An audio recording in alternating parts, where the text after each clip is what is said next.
Dipersembahkan oleh. Apa kabar pemirsa? Senang sekali saya Cakri Miller kembali menjumpai Anda.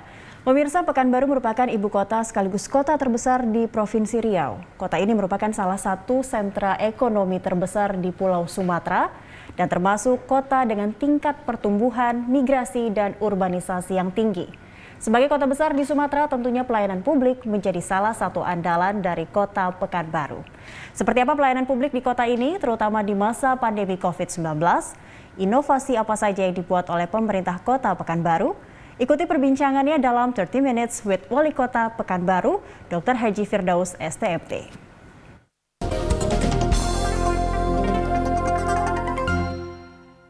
Dipersembahkan oleh.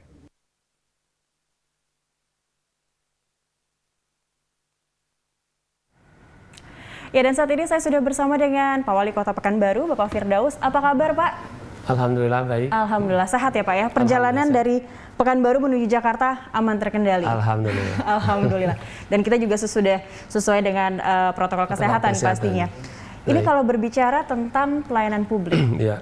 Pastinya setiap daerah atau setiap kota dengan kepala daerahnya masing-masing ingin menghadirkan pelayanan publik yang maksimal, yang excellent begitu bagi masyarakat, dan mungkin menjadi contoh juga bagi daerah-daerah lain.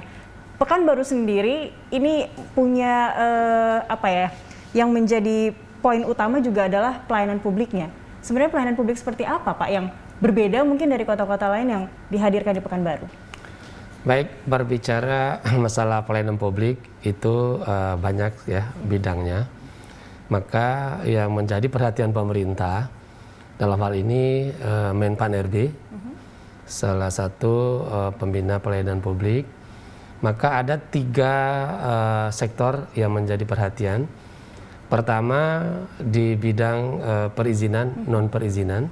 Ini tentunya bagaimana kita menjadikan investasi sebagai modal penggerak pembangunan. Kemudahan memberikan perizinan, non perizinan ini juga akan menarik minat para investor baik dalam dan luar negeri menanamkan investasinya di negeri kita. Yang kedua, pelayanan di bidang kependudukan dan catatan sipil. Ini juga tentunya dengan satu data untuk Indonesia, ini data kependudukan dengan berbasiskan data elektronik tentunya ini bisa memberikan kemudahan dan juga mendekatkan pelayanan kepada masyarakat. Kemudian yang ketiga itu pelayanan umum di bidang kesehatan.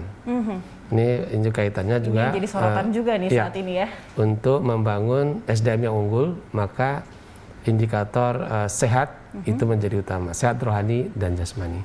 Nah, di tengah-tengah pandemi COVID 2020 yang lalu, maka dari 3 perhatian pemerintah untuk mendorong dan juga memberikan apresiasi dan juga penghargaan kepada daerah-daerah, baik kepala daerah maupun juga daerahnya sendiri yang meningkatkan pelayanan publik seperti 3 indikator tadi, maka hanya dapat dilaksanakan 2, yaitu perizinan dan perizinan melalui mall pelayanan publik ataupun juga DPM PTSP, dan pelayanan kependudukan dan catatan sipil. Kemudian untuk kesehatan ini tidak dinilai, sehingga hanya ada 2 penilaian.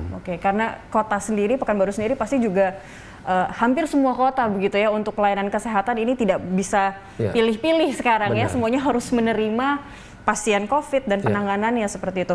Ini yang menarik adalah ada 3 sektor tadi yang dikedepankan dalam pelayanan publik di Pekanbaru begitu. Ada perizinan, ada perizinan dan non perizinan, ada Dukcapil dan juga kesehatan. Kita fokus ke dalam 2 hal, perizinan, non perizinan dan Dukcapil. Baik. Ini masyarakat atau khususnya investor akan senang jika prosedurnya tidak berbelit-belit. Nah, apakah hal itu yang juga ingin dikedepankan oleh pelayanan publik di Pekanbaru? Mekanismenya seperti apa, Pak? Baik,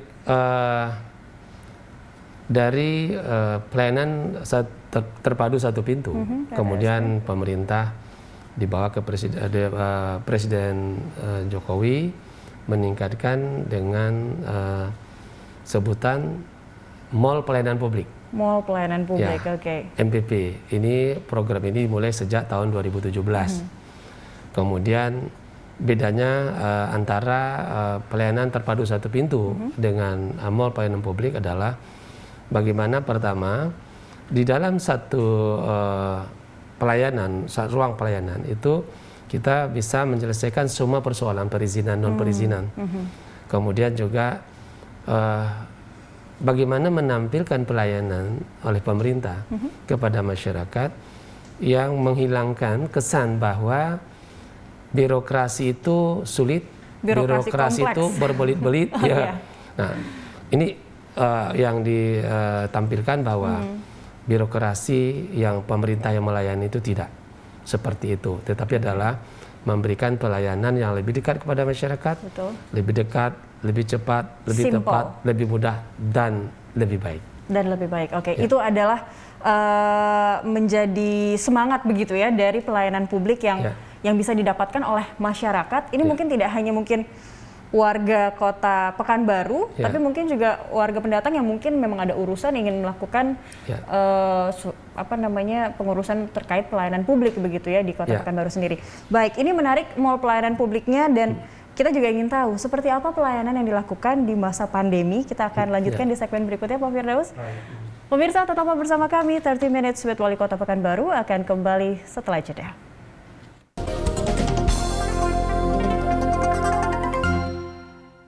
Dipersembahkan oleh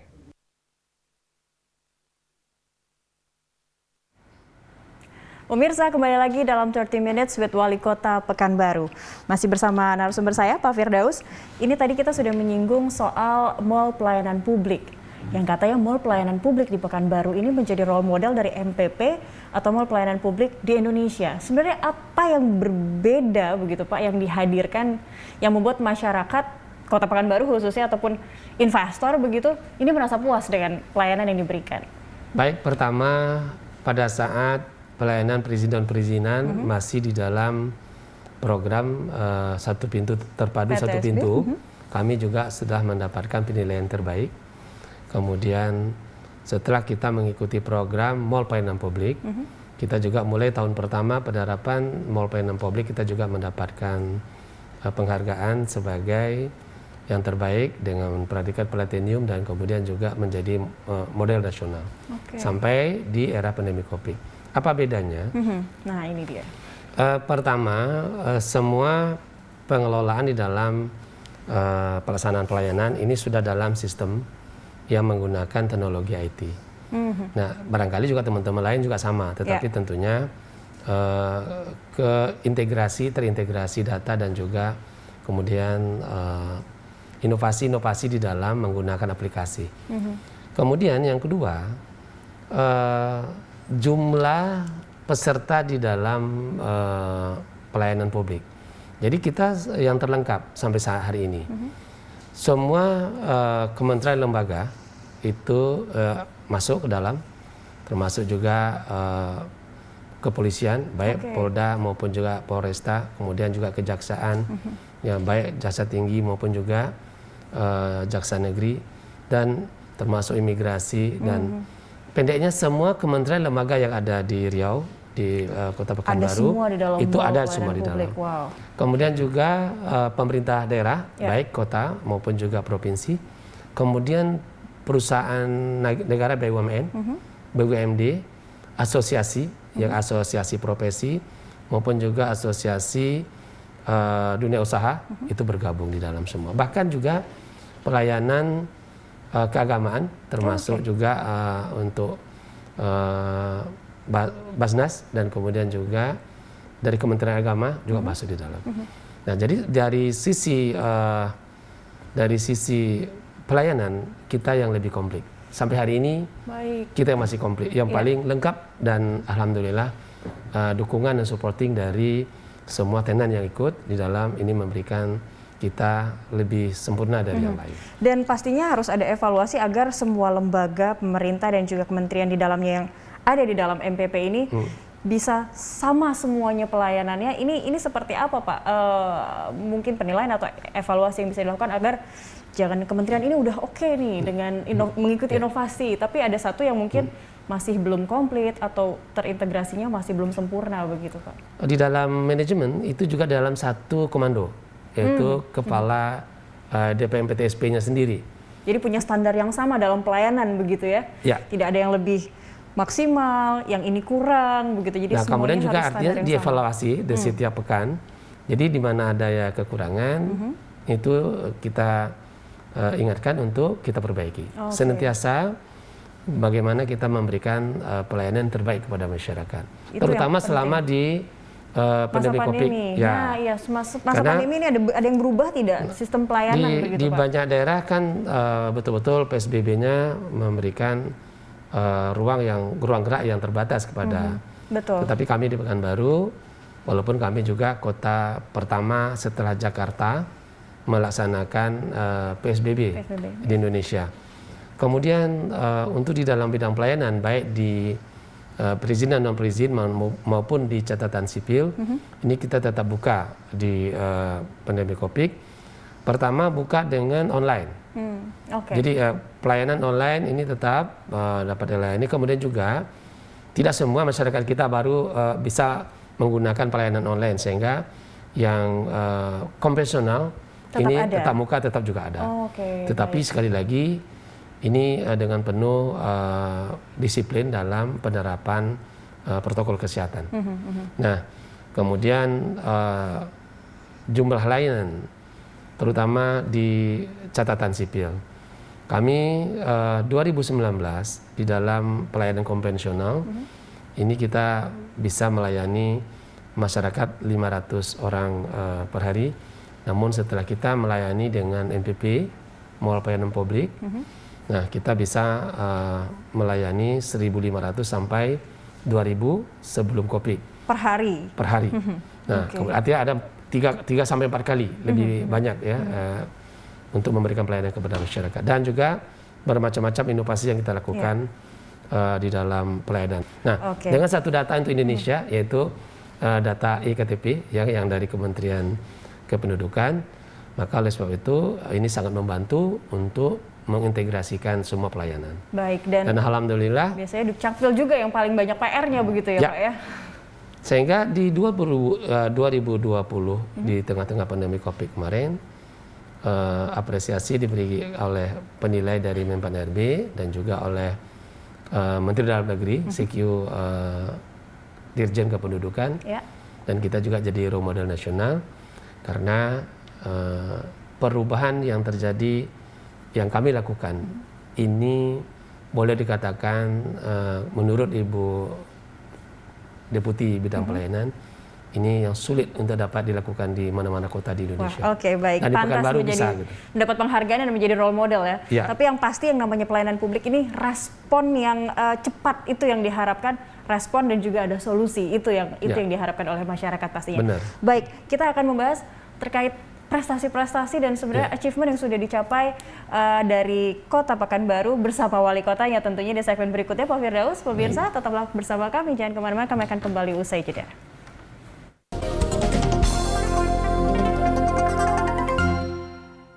Dipersembahkan oleh Terima kasih Anda masih bersama kami pemirsa dalam 30 Minutes with Wali Kota Pekanbaru. Masih bersama narasumber saya Pak Firdaus. Pelayanan publik di Kota Pekanbaru menjadi role model dan mendapat penghargaan. Jelas alasan dibalik itu dengan pemaparan yang tadi Pak Firdaus sampaikan begitu ya. Saya dapat bocoran bahwa 9 Maret 2021 lalu Pak Firdaus ini Anda sebagai wali kota ini mendapat penghargaan sebagai pembina pelayan terbaik begitu, pelayanan publik terbaik kepala begitu. daerah pembina pelayanan publik terbaik. Iya, pembina. Nah, ini pelayanan publiknya sudah baik, ternyata pembina pelayanan publik terbaik. Ini sebenarnya unsur apa yang dinilai? Apakah dari sosok wali kotanya memang harus berperan penting begitu untuk kesuksesan ini atau seperti apa, Pak? Tentunya saya tidak bisa menjawab karena itu penilaian program dari Menpan RB. Baik. Tapi setidaknya ini suatu hal yang sangat fair ya. Artinya daerah mendapatkan prestasi tentu tidak luput dari kepala daerah sebagai pengendali di dalam melaksanakan tata pemerintahan. Karena kita harus mengambil kebijakan di tengah-tengah kita menghadapi COVID pandemi COVID, kemudian kita harus menggerakkan masyarakat, kemudian juga kita harus memerangi sekaligus krisis, yaitu krisis kesehatan, kemudian juga krisis ekonomi. Dengan menerapkan protokol kesehatan, kita dapat menjaga, melindungi diri kita, keluarga kita, masyarakat kita, bangsa dan negara kita. Nah, maka ini tentunya peran kepala daerah untuk memberikan motivasi dan juga bimbingan dan pembinaan kepada semua OPD dan juga masyarakat. Tapi kalau dari lingkar terdekat dari jajaran terdekat Pak Firdaus sendiri begitu, sebenarnya ada hal yang diterapkan tidak sih Pak yang mungkin berbeda, yang bisa menjadi role model juga mungkin bagi wali kota lain begitu yang menjadi poin penilaian penghargaan ini? Kami di dalam membangun Pekanbaru itu dengan visi Smart City Madani. Bagaimana kita menjadikan kota cerdas dengan masyarakat yang berkualitas. Jadi Madani itu adalah label untuk masyarakatnya, yaitu masyarakat yang berkualitas, masyarakat yang unggul, masyarakat yang maju. Maka oleh sebab itu kita bagaimana kita memotivasi masyarakat kita sehingga kita betul-betul mampu untuk bangkit dari masalah yang sedang kita hadapi. Sebagai pelayan, pemerintah adalah pelayan, maka kami menyadari hal itu, maka kami berusaha pemerintah yang dapat melayani. Maka indikatornya adalah memberikan pelayanan yang lebih dekat, lebih cepat, lebih mudah, lebih murah, dan lebih baik. Pertama tentu kita menjalankan pemerintahan ini, maka kita menyebutnya sebagai salah satu dari pilar Smart City adalah pemerintahan yang cerdas. Pemerintahan yang cerdas ini dengan 3 indikator. Pertama, senantiasa aparaturnya selalu meningkatkan kemampuannya, ya kan, meningkatkan keterampilannya, meningkatkan keilmuannya, memperluas wawasannya. Betul. Ya kan, apalagi zaman serba teknologi, Internet of Things begitu ya Pak ya, harus berpacu dengan itu. Harus berpacu, itu yang pertama. Yang kedua, menciptakan budaya kerja. Jadi kita juga bagaimana kita untuk berinovasi mesti kita juga menciptakan budaya kerja. Karena budaya kerja adalah menjadi semangat bagi kita untuk meningkatkan kinerja kita. Yang ketiga adalah bekerja dengan sistem. Bekerja dengan sistem tentunya dengan menggunakan teknologi IT dan juga dengan aplikasi-aplikasi yang bisa kita gunakan melakukan pelayanan seperti tadi. Maka oleh sebab itu sekali lagi kata kuncinya creativity, inovasi, disiplin yang tinggi. Lalu apa achievement atau goal dari Kota Pekanbaru sendiri ini? 2021 kalau tidak salah umurnya udah 237 tahun ya Pak ya? Nah ini apa achievement yang ingin dicapai selanjutnya untuk Kota Pekanbaru? Baik, sejalan dengan peluang Indonesia ke depan. tahun 2030 ini adalah tahun yang akan menentukan titik balik bagi negara kita.